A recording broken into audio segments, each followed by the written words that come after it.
नमस्कार दोस्तों, आज हम बात करेंगे 15 नवंबर 2023 के बारे में। दिन रहेगा बुधवार और Nifty, bank Nifty, Nifty mid cap and Nifty finance, इन चारों के बारे में वन बाय वन हम डिस्कस करने वाले हैं। तो सबसे पहले हम देखते हैं कि निफ्टी में चार्ट हमें क्या बताना चाह रहा है कि मार्केट ने आज किस तरीके से कामकाज किया। और आप जाके देखिए शॉर्ट्स में जो मैंने आपको एक लेवल्स लाइव चार्ट पे जो मैंने बताया था, उन लेवल्स के हिसाब से मार्केट ने किस तरीके से उसको रेस्पेक्ट किया। और आज हमने प्रीमियम मेंबर्स को सभी को पुट बाय करने के लिए रिकमेंडेशन दिया है, तो BTST सब लेकर गए हैं। तो देखते हैं परसों मार्केट में किस तरीके से कामकाज होगा। अभी का हमारा जो व्यू है वो नेगेटिव है।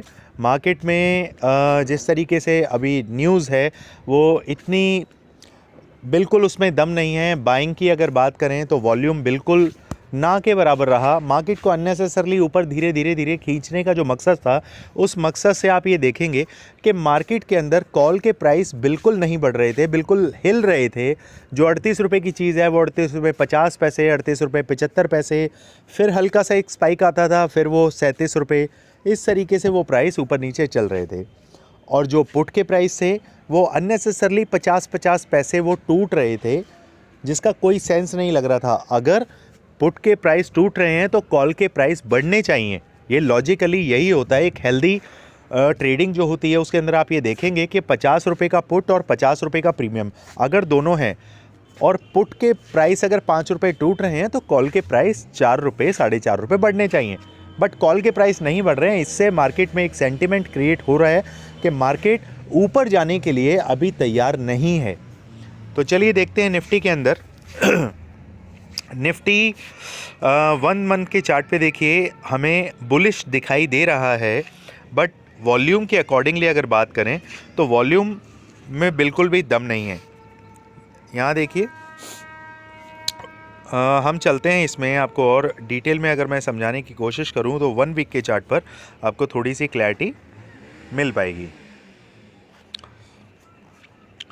यहाँ पर जो लेवल निकल के आ रहा है, मार्केट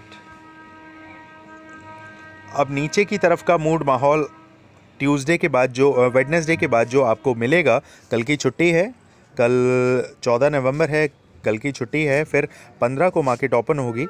तो यहाँ देखिए मार्केट के अंदर जो मुझे फील हो रहा है, जो लेवल नीचे तक का आ सकता है वो लेवल निकल के आ रहा है 19,225 का लेवल। यहाँ तक मार्केट नीचे आ सकती है।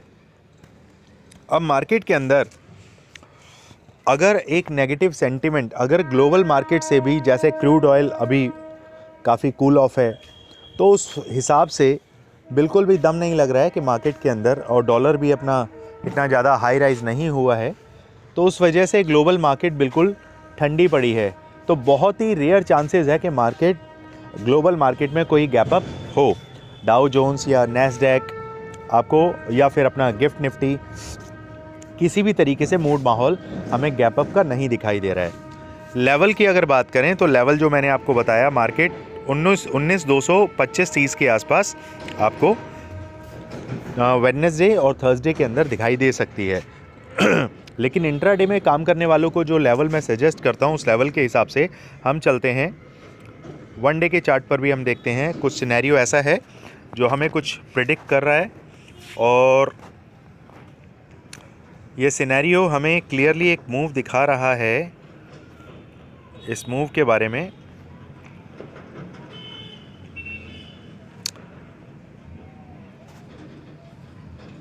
इन लेवल्स की अगर बात करें तो ये लेवल्स हमने कल 12 तारीख की जो हमने एक ट्रेडिंग, मुहूर्त ट्रेडिंग की एक वीडियो बनाई थी, उसमें लेवल्स मैंने सेट करके दिए थे।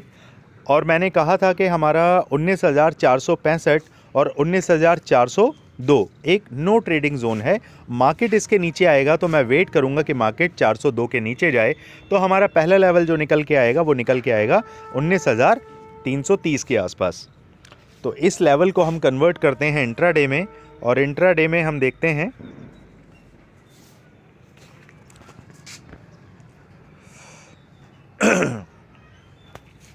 मार्केट में जो गैप अप हुआ था दिवाली वाले दिन, कल शाम को जो आपको गैप अप देखने के लिए मिला, बिकॉज ऑफ कि मैं आपका जो डाउ जोन्स था वो 400 पॉइंट ऊपर बंद हुआ। उसके बाद SGX निफ्टी के अंदर एक गैप अप था, उस वजह से आपको मार्केट अननेसेसरली गैप अप होती हुई दिखाई दी।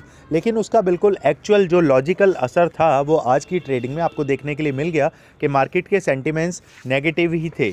उस हिसाब से मार्केट पूरा दिन आज 2-3 कैंडल्स के अलावा बाकी पूरा दिन मार्केट ने सिर्फ प्रीमियम ईटिंग करी है और कुछ नहीं किया है। उसके बाद हम एक्सपेक्ट कर रहे हैं कि मार्केट अगर 19,400 के नीचे सस्टेन करने लगता है तो वेडनेसडे के दिन ही आपको स्क्रीन पर 19,330 का नंबर भी देखने के लिए मिल सकता है, तो इसके लिए तैयार रहिएगा। अगर मार्केट 19,330 के आसपास आकर एक होल्ड ले, एक सपोर्ट लेने की कोशिश करे और तकरीबन आधा घंटा अगर मार्केट उसी रेंज पर आपको दिखाई देती है तो आप समझ जाइएगा कि मार्केट और नीचे जाने के लिए प्रिपेयर हो रही है, अपनी पोजीशंस को एडजस्ट किया जा रहा है, जिसकी वजह से इसमें बोलते हैं हम पोजीशनिंग ऐड हो रही हैं। तो जब ट्रेडिंग के अंदर अगर एक लेवल पर आकर मार्केट हौले हौले हौले हौले उस चीज़ को वहाँ पर रुक रही है, ना तो ऊपर जा रही है ना नीचे जा रही है, तो समझ लीजिएगा कि मार्केट नीचे की तरफ आने के लिए तैयार हो रही है, सपोर्ट से और नीचे आएगी। अब मैं बात करूं ऊपर की तरफ, ये सेम लॉजिक ऊपर की तरफ भी अप्लाई होगा।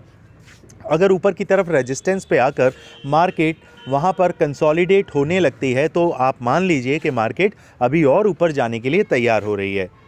तो यहाँ पर बिल्कुल आप 19,330 से एक अपनी पोजीशन जो होगी वो उसको कट कीजिए, और कट करने के बाद अगले आधे घंटे तक सिर्फ आपको ये देखना है कि मार्केट के अंदर क्या 19,330 से मार्केट नीचे के लिए आने के लिए कंसोलिडेशन जोन में आ गया है, तो फिर वहाँ से एक पुट की ट्रेड हम बना सकते हैं।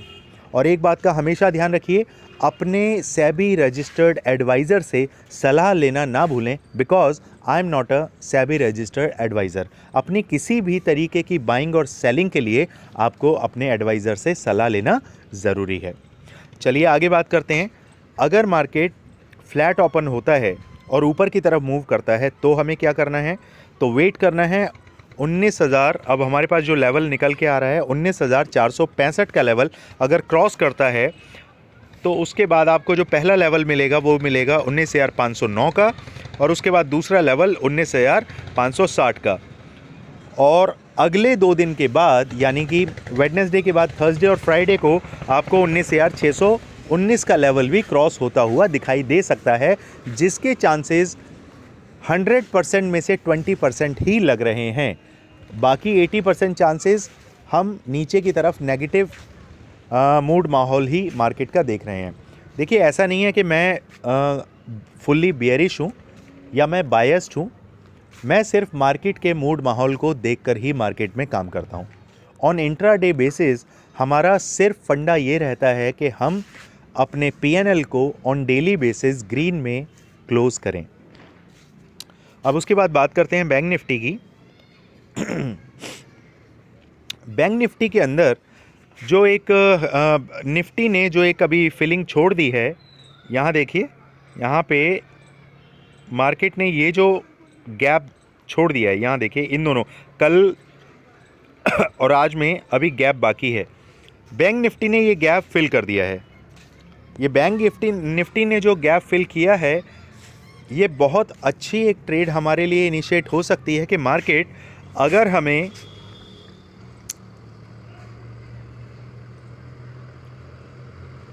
43,716 के नीचे अगर मिलती है तो हमारा पहला जो टारगेट मिलेगा वो मिलेगा 43,550 का, और उसके बाद दूसरा टारगेट जो हमें मिलेगा वो मिलेगा 43,365 का। अगर मार्केट फ्लैट ओपन होती है और ऊपर की तरफ चलती है तो हमारा पहला टारगेट जो रहेगा वो रहेगा 44,060 का, और दूसरा टारगेट रहेगा 44,209 का। इन दोनों टारगेट के हिसाब से मार्केट में हमें कामकाज करना है। अब देखते हैं मिड कैप निफ्टी। देखिए मिड कैप निफ्टी एग्जैक्ट हमारे लेवल्स के अंदर ही उसने कामकाज किया। हमारे लेवल्स को बहुत अच्छे तरीके से रेस्पेक्टफुली उसने बिहेव दिखाया अपना, कि हमारे लेवल्स कहीं ना कहीं मार्केट के अंदर एक मैच्योरिटी के साथ उन लेवल्स को निकाला जा रहा है और मार्केट उन लेवल्स को रेस्पेक्ट कर भी रही है। तो यहाँ पर अगर मार्केट गैप डाउन ओपन होता है और 11,640 के नीचे मार्केट आपको मिलता है तो पहला टारगेट 11,590 का रहेगा और दूसरा टारगेट 11,560 का रहेगा।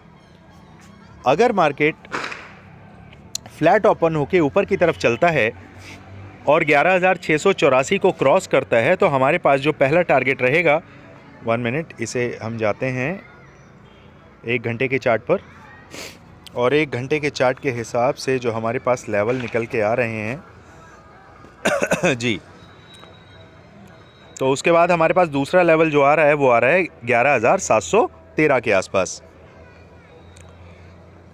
मार्केट में 713 के आसपास, और 713 के बाद जो आपके पास लेवल आ रहा है वो आ रहा है 11,775 के आसपास।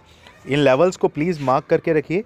ये लेवल्स लाइव मार्केट में जब आप काम करते हैं तो ये लेवल्स आपको बहुत कॉन्फिडेंस देते हैं, आपको आपकी साइकोलॉजी को बिल्ड करते हैं, क्योंकि जब भी आप कोई ट्रेड बनाते हैं तो किसी ना किसी सपोर्ट या रेजिस्टेंस के अकॉर्डिंगली आप ट्रेड बनाते हैं।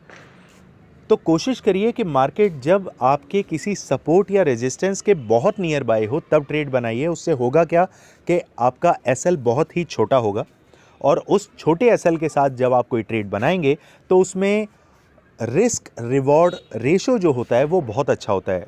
समटाइम 1.2 का आप जो लॉजिकली सभी लेकर चलते हैं, 1:2 का आप रेशो लेते हैं, या फिर 1.3, 1.4 इस तरीके से आप रेशो लेकर चलते हैं कि अगर 10 रुपये का आप स्टॉप लॉस ले रहे हैं तो तकरीबन 20 रुपये आपका प्रॉफिट होना चाहिए, या फिर 30 रुपये का आप प्रॉफिट लगाते हैं, टारगेट लगाते हैं, या 40 रुपये का लगाते हैं। अमूमन इस तरीके से ही हम ट्रेड करते हैं। तो ये तभी कर पाते हैं जब स्टॉप लॉस हमारा बहुत छोटा होता है। अगर स्टॉप लॉस निकल भी जाए तो कोई दिक्कत नहीं। आपका कैपिटल अगर 10 लाख है तो 1 लाख से आपको ट्रेड करना है, और 1 लाख रुपए के अंदर आपको ये पता होना चाहिए कि दिन के अंदर आप मैक्सिमम कितना लॉस बियर कर सकते हैं। तो तकरीबन मान के चलिए आप 5% का लॉस बियर कर सकते हैं। तो 5,000 रुपये का अगर आपका लॉस होता है तो उसके बाद उस दिन आपको ट्रेड नहीं करना होता है। ये कुछ रूल्स हैं जो आपको आपकी साइकोलॉजी को हेल्प करेंगे, आपके कैपिटल को हेल्प करेंगे, आपको मार्केट में टिके रहने के लिए हेल्प करेंगे, जो कि अमूमन तौर पे ऑप्शन बाइंग के जो बायर्स हैं वो इन चीज़ों को भूल जाते हैं और काम नहीं कर पाते हैं, जिसमें वो ज़्यादातर अपना नुकसान कर बैठते हैं। चलिए बात करते हैं निफ्टी फिनेंस की।